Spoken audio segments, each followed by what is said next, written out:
जय श्री कृष्ण। राधे राधे मेरे प्यारे साथियों। मन करता है अभी के अभी हाथ जोड़कर आपके दिल से दिल मिलाऊं, क्योंकि आज हम सब एक ऐसी अमूल्य शक्ति की बात करने जा रहे हैं जो न सिर्फ हमारे जीवन का अंधकार मिटा सकती है बल्कि हमारे मन को भी रोशनी से भर सकती है। मैं बात कर रहा हूं भगवान श्री कृष्ण की उस वाणी की जिसे हम सब भगवद गीता के नाम से जानते हैं। लेकिन दोस्तों, आज मैं आपको सिर्फ श्लोक या उसका अर्थ नहीं बताऊंगा। आज मैं आपको वो जीवन जीने का तरीका बताने जा रहा हूं जो खुद श्री कृष्ण ने अर्जुन को युद्ध के मैदान में सिखाया था। तो चैनल को जरूर लाइक और सब्सक्राइब कर दीजिए और कमेंट में एक बार दिल से लिखिए राधे राधे, क्योंकि ये वाणी है जीवन को बदल देने वाली। अब जरा आंखें बंद कीजिए।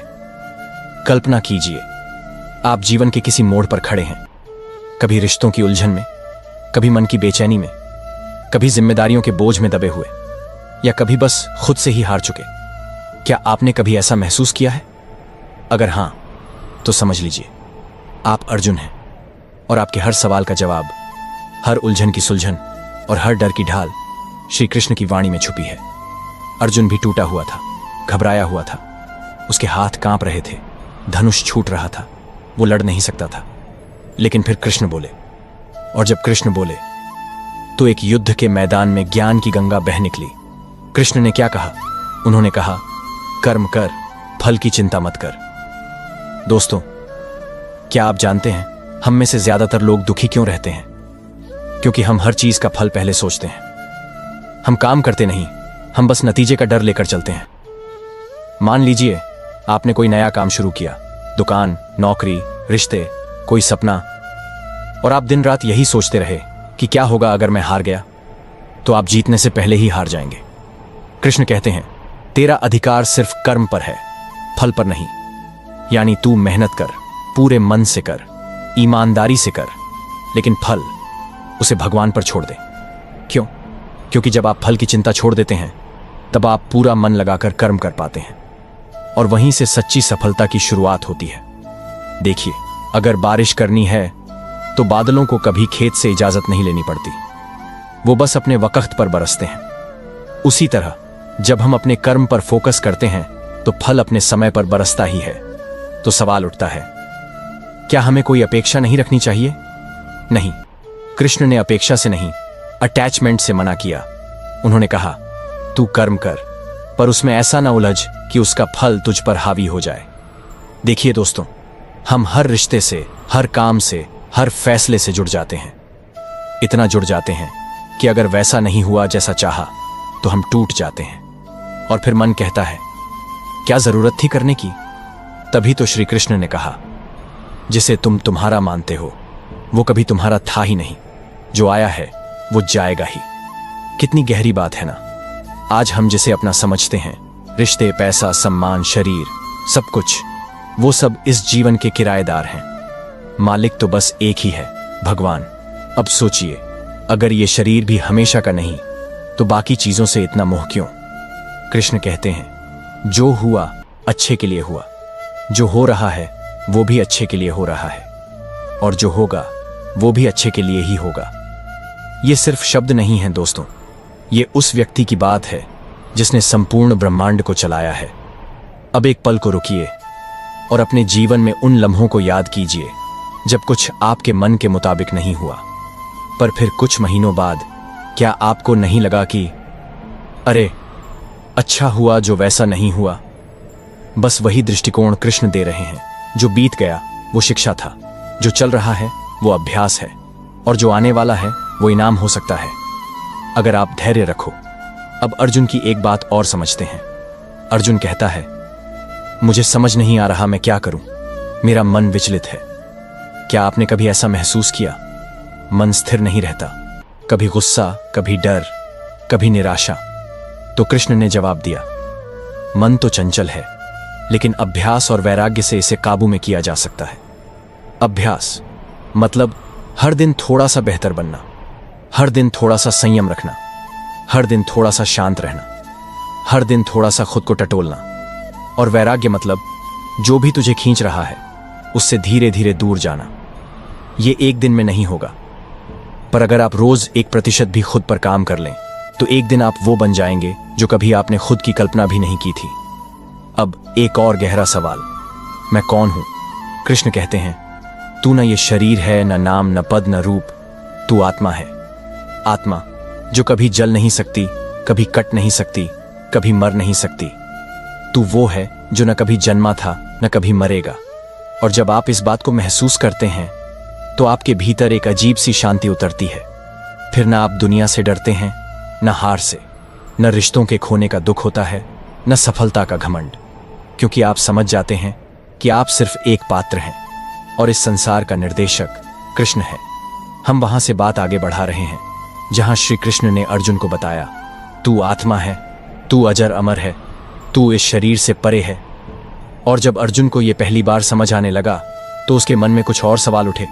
उसने कहा, हे माधव, आप कहते हैं कि आत्मा अमर है, फिर भी मन डरता है, कभी अपने से, कभी अपनों से, कभी हालात से, कभी भविष्य से। क्या आपने कभी ऐसा महसूस किया? कभी जीवन में अंधेरा लगता है, कभी डर लगता है कि सब कुछ खत्म हो जाएगा, या कभी लगता है कि मैं इस सब के लिए योग्य नहीं हूं। तो दोस्तों, आज जो हम बात करेंगे वो सिर्फ श्री कृष्ण का ज्ञान नहीं, वो हमारी आत्मिक भूख की तृप्ति है। कृष्ण ने कहा, हे अर्जुन, जो भयभीत है उसका मन मोह और माया में बंधा है, वो अपने सच्चे स्वरूप को भूल गया है। और यही तो होता है हम सबके साथ। हम भूल जाते हैं कि हम कौन हैं। हम सोचते हैं हम ये शरीर हैं, हमारा नाम, काम, रूप, कद, यही सब कुछ है। और जब ये चीजें डगमगाती हैं तो हमारा आत्मविश्वास भी हिल जाता है। लेकिन कृष्ण क्या कहते हैं? स्वधर्मे निधनम श्रेय, यानी अपने धर्म, अपने रास्ते, अपने कर्म पर चलना ही श्रेष्ठ है। अब आप सोचिए, हमारा स्वधर्म क्या है? किसी का स्वधर्म हो सकता है मां होना, किसी का शिक्षक होना, किसी का किसान, किसी का कलाकार। हर एक व्यक्ति की भूमिका अलग है, लेकिन जब वो अपने धर्म से विमुख होता है तो भीतर बेचैनी शुरू हो जाती है। आपने भी महसूस किया होगा, जब आप किसी और की नकल करने की कोशिश करते हैं तो आप खुद से दूर हो जाते हैं, और जब आप खुद से दूर हो जाते हैं तो शांति चली जाती है। कृष्ण कहते हैं, दूसरों के रास्ते पर चलना, चाहे वह दिखने में कितना भी अच्छा लगे, असली शांति तब मिलती है जब हम अपने रास्ते पर चलते हैं। तो आज ये सवाल खुद से पूछिए, क्या मैं अपने धर्म पर चल रहा हूं? और अगर नहीं तो वापस लौट आइए अपने उस कार्य की ओर जिसे करने में आपको सच्चा आनंद मिलता है। अब बात करते हैं शत्रु की। अर्जुन पूछता है, हे केशव, जब कोई जानबूझकर भी पाप करता है तो क्यों करता है? तो श्री कृष्ण जवाब देते हैं, काम एश, क्रोध एश, यानी ये कामना और क्रोध ही वो दो शत्रु हैं जो इंसान को उसकी चेतना से गिरा देते हैं। कामना यानी तृष्णा, लालच, और जब वो पूरी नहीं होती तो बन जाती है क्रोध, और फिर क्रोध से जन्म लेता है भ्रम, और भ्रम से स्मृति का नाश, और जब स्मृति मिटती है तो बुद्धि नष्ट होती है, और जब बुद्धि जाती है तो इंसान खुद को ही खो बैठता है। अब जरा सोचिए, हम में से कितनों ने गुस्से में ऐसा कुछ कहा या किया जिसका पछतावा बाद में हुआ? कृष्ण कहते हैं, मन और इंद्रियों को नियंत्रित करना सीखो, वरना वे तुम्हें खींचकर वहां ले जाएंगी जहां तुम जाना नहीं चाहते। लेकिन कैसे करें मन को नियंत्रित? कृष्ण इसका उत्तर भी देते हैं। वो कहते हैं, ध्यान से, अभ्यास से, संयम से, और सबसे जरूरी भक्ति से। यहां भक्ति का मतलब केवल पूजा पाठ नहीं है। भक्ति का अर्थ है अपने अहम को भगवान के चरणों में समर्पित कर देना। यह मान लेना कि मैं नहीं जानता पर तू जानता है प्रभु, मैं नहीं कर सकता पर तू कर सकता है। और जब यह समर्पण आता है तब कृष्ण कहते हैं, मैं अपने भक्त के हर काम का भार खुद उठा लेता हूं। क्या आप नहीं चाहते कि कोई हो जो आपके हर दुख, हर चिंता को उठाकर ले जाए? तो बस एक बार दिल से कहिए, हे कृष्ण, अब मैं सब कुछ तुझे सौंपता हूं। यही भक्ति है। अब अर्जुन पूछता है, हे मधुसूदन, एक तरफ आप कर्म करने को कहते हैं, दूसरी ओर त्याग की बात करते हैं, तो मैं क्या करूं? श्री कृष्ण जवाब देते हैं, त्याग वो नहीं जो संसार छोड़ दे, बल्कि त्याग वो है जो फल की आस छोड़ दे। यानी आप संसार में रहकर भी त्यागी बन सकते हैं अगर आप अपने कर्म में लिप्त हो जाएं पर फल की मोह में न उलझें, और यही होता है निष्काम कर्म। अब एक बेहद सुंदर बात कृष्ण कहते हैं, यदा यदा ही धर्मस्य ग्लानिर्भवति भारत तदा आत्मानं सृजाम्यहम्। जब भी धर्म की हानि होती है, जब भी अन्याय बढ़ता है, तो मैं आता हूं। अब आप सोचिए, क्या भगवान सच में आते हैं? हाँ, हर युग में आते हैं, हर रूप में आते हैं। कभी राम बनकर, कभी कृष्ण बनकर, कभी बुद्ध बनकर, कभी आपके जीवन में किसी प्रियजन बनकर, कभी एक शिक्षक, कभी एक मित्र, कभी एक अजनबी जो राह दिखाता है, और कभी ये वीडियो बनकर भी। क्योंकि जब आप सच में पुकारते हो तो भगवान कभी मना नहीं करते। बस पुकार सच्ची होनी चाहिए। अब जरा उस क्षण की बात करें जहां अर्जुन अब धीरे धीरे समझने लगता है, उसका संशय मिट रहा है। पर तभी कृष्ण ने जो अगला उपहार दिया, वो इतिहास का सबसे अद्भुत दृश्य बना। कृष्ण ने अर्जुन को दिखाया अपना विराट रूप, वो रूप जिसमें पूरा ब्रह्मांड समाया हुआ था। जहां एक ओर जन्म हो रहा था, दूसरी ओर मृत्यु। एक ओर रचनाकार था, दूसरी ओर संहारक। सूर्य, चंद्र, तारे, देव, असुर सब उसमें समाहित थे। और अर्जुन कांप उठा। उसने कहा, हे प्रभु, आपने मुझे जो दिखाया वो मेरे शब्दों से परे है। तो श्री कृष्ण कहते हैं, जो मेरी भक्ति करता है, जो मुझे अपने जीवन में स्थान देता है, जो न किसी से द्वेष करता है, न किसी से मोह करता है, वही मुझे देख सकता है। अब सोचिए दोस्तों, क्या हम भी उस रूप को देख सकते हैं? हां, अगर हम अपनी आंखों से नहीं तो अपने हृदय से देख सकते हैं। अगर हम अपने भीतर की गंदगी को साफ करें, अगर हम अहंकार, लोभ, द्वेष को छोड़ें, तो भगवान खुद हमारे अंदर प्रकट हो सकते हैं। क्योंकि वे कहीं बाहर नहीं हैं, वो तो आपके हर श्वास में है, हर धड़कन में है, हर आंसू में है, हर मुस्कान में है। अब अंत की ओर बढ़ते हुए कृष्ण अर्जुन से कहते हैं, सर्वधर्मान परित्यज्य मामेकम शरणम व्रज। अपने सारे धर्मों, कर्तव्यों, उलझनों को छोड़ दे और मेरी शरण में आ जा, मैं तुझे मुक्त कर दूंगा। क्या यह प्रेम नहीं है? क्या यह परम आश्वासन नहीं है? कोई ऐसा कह रहा है जो संपूर्ण सृष्टि का मालिक है कि आजा, तेरा भार अब मेरा हुआ। तो क्या आप तैयार हैं वो एक कदम बढ़ाने के लिए? अगर हां, तो अभी कमेंट में लिखिए राधे राधे और दिल से कहिए, हे कृष्ण, मैं तेरा हूं। हम उस मोड़ पर पहुंच चुके हैं जहां अर्जुन अब भयभीत नहीं है। अब वह भ्रम में नहीं है। अब वह सिर्फ योद्धा नहीं बल्कि ज्ञानी योद्धा बन चुका है।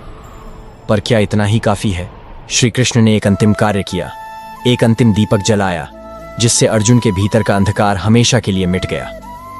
क्योंकि ज्ञान तब तक अधूरा है जब तक वह जीवन में उतर न जाए। तो आइए हम भी उस अंतिम प्रकाश की ओर बढ़ें। कृष्ण कहते हैं, हे अर्जुन, तू मेरा प्रिय है और मैं तुझसे इसलिए कहता हूं क्योंकि मैं चाहता हूं तू मुक्त हो, आजाद हो अपने ही बंधनों से। अब जरा सोचिए, किसी ने कभी आपको ऐसा कहा है? शायद नहीं। लेकिन श्री कृष्ण कहते हैं, मैं तुझसे प्रेम करता हूं और मैं चाहता हूं तू जागे। और हम सबको भी वो यही कह रहे हैं। वो चाहते हैं कि हम भी उस अर्जुन की तरह दृढ़, शांत, ज्ञानी और कर्मयोगी बने। अब आइए देखते हैं श्री कृष्ण ने अर्जुन को क्या अंतिम ज्ञान दिया। कृष्ण कहते हैं, जो हुआ वो अच्छा हुआ, जो हो रहा है वो भी अच्छा हो रहा है, और जो होगा वो भी अच्छा ही होगा। ये वाक्य तो आपने सुना होगा, पर इसका अर्थ बहुत गहरा है। इसका मतलब है, हर परिस्थिति, हर दुख, हर मोड़ हमें कहीं ना कहीं बड़ा बना रहा है, लेकिन हम देखते हैं केवल परिणाम। कृष्ण कहते हैं, तू प्रक्रिया को देख, तेरा विकास हो रहा है, तू निखर रहा है।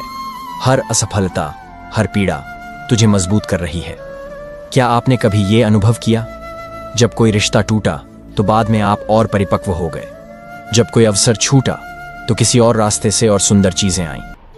यही श्री कृष्ण कह रहे हैं, जीवन तेरे पक्ष में काम कर रहा है, तू बस धैर्य रख।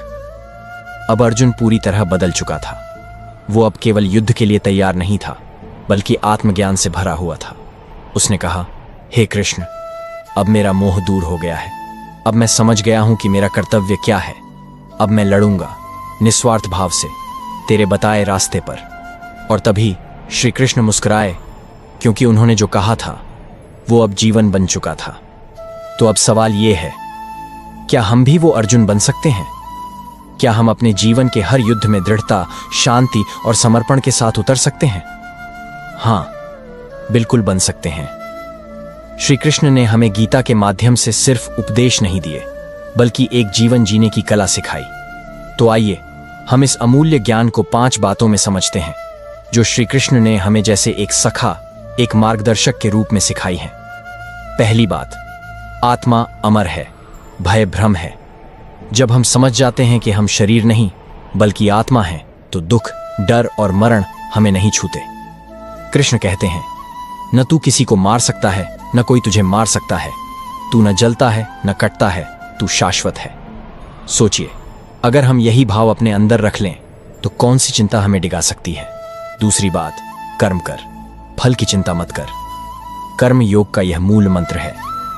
तू सिर्फ अपना कर्तव्य निभा, फल क्या होगा ये मुझ पर छोड़ दे। कितनी बार हम काम करते हुए मन में सोचते हैं, क्या मिलेगा, अगर असफल हुए तो लोग क्या कहेंगे। कृष्ण कहते हैं, बस कर, अपने मन और आत्मा से कर। तू जो कर रहा है उसमें ईश्वर को देख, और जब आप ऐसा करते हैं तो हर काम पूजा बन जाता है। तीसरी बात, भक्ति केवल पूजा नहीं, समर्पण है। कृष्ण कहते हैं, तुम जो कुछ भी खाते हो, जो कुछ भी दान करते हो, जो कुछ भी तप करते हो, वो मुझे समर्पित करो। यानी जीवन के हर पल में अगर तुम मुझे रखोगे तो मैं तुम्हारे साथ हो जाऊंगा। भक्ति सिर्फ मंदिर की घंटी नहीं है। भक्ति वो है जब एक माँ अपने बच्चे को प्यार से देखती है। भक्ति वो है जब आप अपने कर्म में सच्चे हों। भक्ति वो है जब आप यह मान लें, हे कृष्ण, जो मैं हूं, जैसा हूं, सब तेरा है। चौथी बात, सच्चा ज्ञान विवेक की आंख खोलता है। श्री कृष्ण बार बार कहते हैं, ज्ञानी वही है जो हर जगह मुझे देखता है। यानी हर स्थिति, हर व्यक्ति, हर घटना में ईश्वर की योजना को देखना। जब कोई दुख दे तो समझना शायद कुछ सिखाना चाहता है। जब कोई साथ छोड़ दे तो जानना कोई नया रास्ता खुलने वाला है। विवेक केवल किताबों से नहीं आता, वो आता है अनुभव और समर्पण से। 5वीं और अंतिम बात, जीवन का लक्ष्य परमात्मा से एक होना। गीता का अंतिम सार ये है, तू सब कुछ छोड़ दे और मेरी शरण में आ जा। कृष्ण कोई डराने वाले ईश्वर नहीं है, वो प्रेम है। वो चाहते हैं कि हम ये दिखावटी आवरण छोड़ दें, हम अपना नकली अभिमान छोड़ दें, हम अपने मैं को छोड़ दें। क्योंकि जब मैं हटता है तभी कृष्ण प्रकट होते हैं। अब जरा सोचिए, हम में से कितनों ने जीवन को केवल दूसरों की उम्मीदों में उलझा रखा है। क्या आपने कभी खुद से पूछा, मैं क्यों जी रहा हूं? क्या मैं वो कर रहा हूं जिससे मुझे शांति मिले? क्या मैं कृष्ण के रास्ते पर चल रहा हूं? अगर नहीं तो अभी समय है।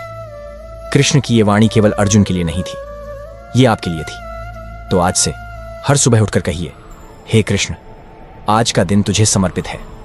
मेरे हर कर्म में तू रहे, मेरे हर निर्णय में तू रहे। और रात को कहिए, धन्यवाद कृष्ण, जो दिया जो लिया सब तेरा। तो आइए, इस गीता सार के अंतिम क्षण में मैं आपसे सिर्फ एक विनती करता हूं, अपने भीतर के कृष्ण को मत खोइए। और जब खो जाए तो अर्जुन बनकर पूछिए, कृष्ण फिर उत्तर देंगे। क्योंकि वो दूर नहीं है, वो तो हर समय सुन रहे हैं। अब इस पावन ज्ञान को किसी और के जीवन में भी रोशनी बनाकर भेजिए। अगर ये शब्द आपके हृदय को छू गए तो वीडियो को लाइक कीजिए, चैनल को सब्सक्राइब कीजिए और कमेंट में पूरे